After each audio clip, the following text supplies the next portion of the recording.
A while ago I picked up the George Peppard set, the Film Focus set from Imprint. I was eager to check this one out because I always liked Peppard and I wanted to see some of his movies. I've seen some and I wanted to experience more, and I dived into this set and started off with number 252 in the Imprint range PJ, which was entirely my kind of movie. I love private detective movies generally, kind of murder mysteries, my kind of thing. This one opens up with a wonderful kind of hook. We see this rich, affluent man talking to the camera, talking to someone whom we never seen. He is very controlling, he is very obnoxious, you just don't like this character immediately. He then sits the person down and says, I want you to arrange a murder, and for that I will pay you $100,000. I'll come directly to the point. You want money? I want someone killed. I'm in at that point. I'm sold in the movie. The rich guy's played by Raymond Burr. It's already great. I am just ready to delve into this movie. Then we meet George Peppard's character, PJ, a washed up private detective who works out of a bar, who never knows where his next meal is coming from, owes a lot of people a lot of money, and for some reason this rich guy has decided that this is the man who's going to help him.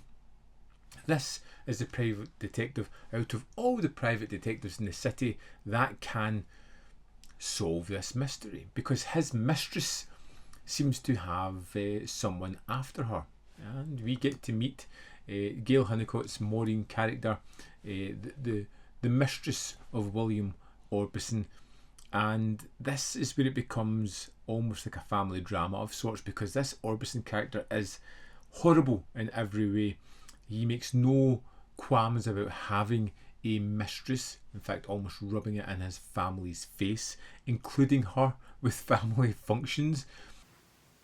My husband has spoken of you many times.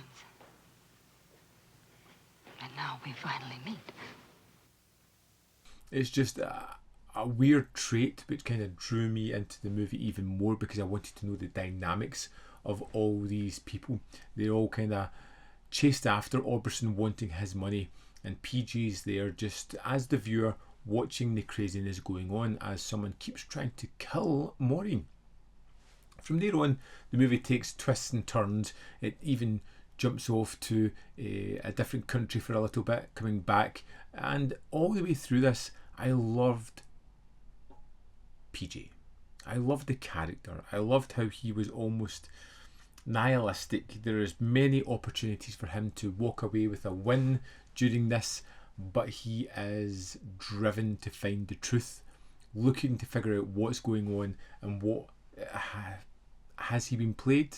Has he been drawn in here as a pawn for something else? Can he stop the murderer from striking?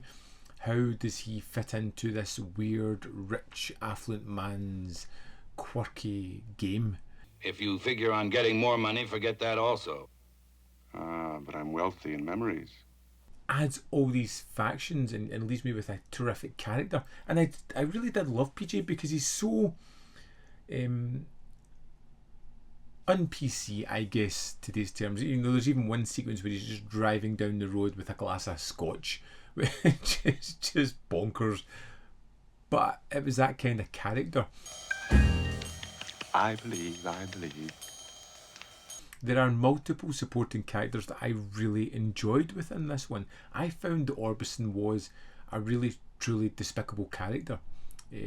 Almost from the opening shot, you just didn't like this person. He was aggressive and controlling and manipulative in all the wrong ways. It just... there's something about him, and you get the complete antithesis with PJ, a man who really...